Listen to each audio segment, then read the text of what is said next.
Again, your first speaker is Regina Imburgia. Good morning. Welcome back into session. I'm here again to talk about fluoride, and I gave you all a binder. And basically, a lot of what I want to say today is about the risks. There's a lot of risks involved with adding hydrofluorosilicic acid to our water. And it's not just the typical ones you hear an awful lot about. I'm thinking about even Penco, their chemical plant caught on fire. It was May 14th, Channel 5, the Dallas-Fort Worth News picked it up. These accidents can happen.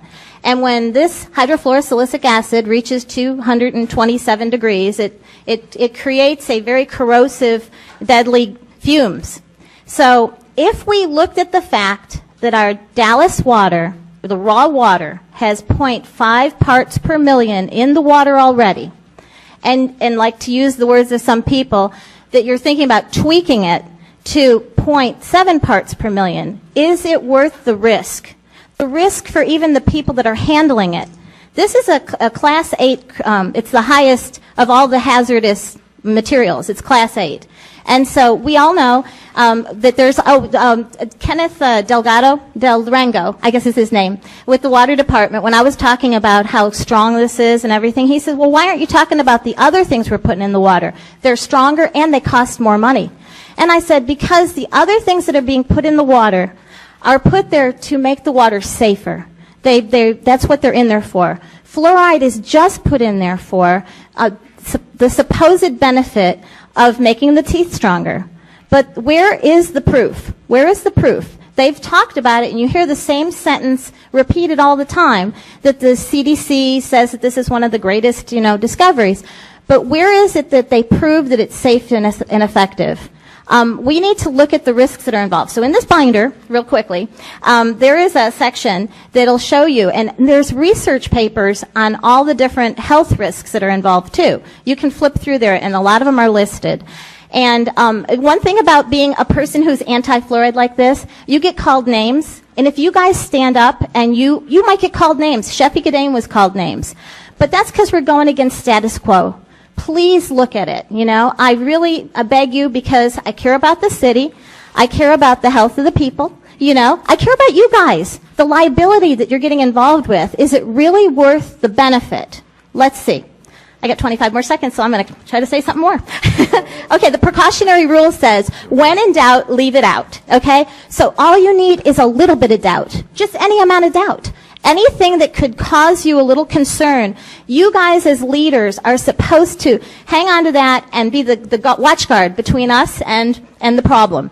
5 seconds and counting. All right, guys, I'm not giving up on this. So I know you got to be looking into it to purchase more, and it's zero limit. So thank you. Have a nice day. Thank you. Your next speaker, Dominique Alexander. Dominique Alexander. Oh, excuse me. Mr. Kadane. Yeah, I just want to thank you so much for what you're doing on this and for coming and bringing this down to us.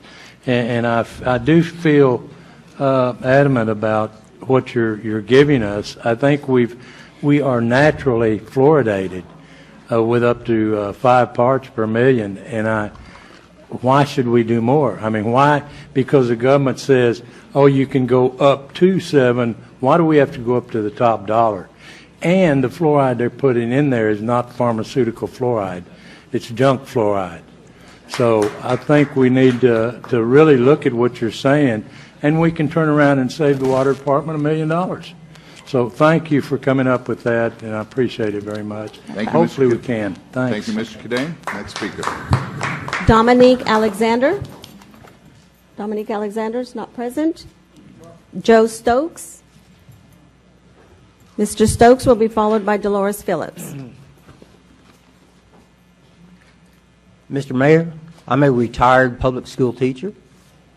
Great. Thank you. Experts told you Vioxx was safe, told you a daily aspirin was safe. They recommended experts approved BPH in plastics, and they steered you away from the natural vitamin D in sunlight. At one time, experts promoted cigarette smoking. FDA does not regulate fluoride. That's been turned over to the Environmental Protection Agency. The EPA reverses itself on fluoride. For decades, fluoride had been marketed and heralded as essential for good dental hygiene and used in most toothpastes and mouthwashes. In addition, parents have been routinely encouraged to give their kids cavity-fighting fluoride treatments when they visit the dentist. Beginning in the late 1940s, aided by mass industry-led lobbying campaigns, the government encouraged municipal water authorities to add fluoride to their community's drinking water. According to the Centers for Disease Control, the CDC, approximately 70% of the U.S. population ingests fluoride through their community drinking water. Today, they want this percentage to continue to climb. This is in stark contrast to other developed European nations where fluoride is rarely added to drinking water. Britain provides only about 10% of their population with fluoridated water. The experts and the government told us fluoride would strengthen tooth enamel, help prevent tooth decay, and is, of course, perfectly safe. Community water fluoridation is an equitable, cost-effective, and cost-saving method of delivering fluoride to most people, so they said. But that was then, and this is now. In a surprising reversal last month's EPA, this was from 2009, announced that it intends to lower the maximum amount of fluoride in drinking water because of growing evidence supporting the chemical's possible deleterious effect to children's health. In 2006, the National Academy of Sciences reports found that dental fluorosis caused by too much fluoride capable of putting children at risk of developing other dental problems, including the breakdown of tooth enamel and discoloration and pitting. January's EPA recommendation reversal was made following a revised risk assessment study that found 2 out of 5 adolescents had tooth streaking and spottiness and some pitting as a result of excessive fluoride. In addition, other studies have found excessive ingestion of fluoride capable of increasing the risk of brittle bones and leading to fractures and debilitating bone abnormalities. There's always been fluoride critics who question the chemical safety and challenge the decision to use fluoride in municipal drinking water. According to the LA Times back in 2005, the heads of 11 EPA unions, including those representing the agency's scientists, demanded that EPA reduce the permissible level of fluoride in water to 0. And I'm running out of time. I'm going to say that you've been provided with research, and if you don't look, then I consider that a dereliction of your duties. Thank you.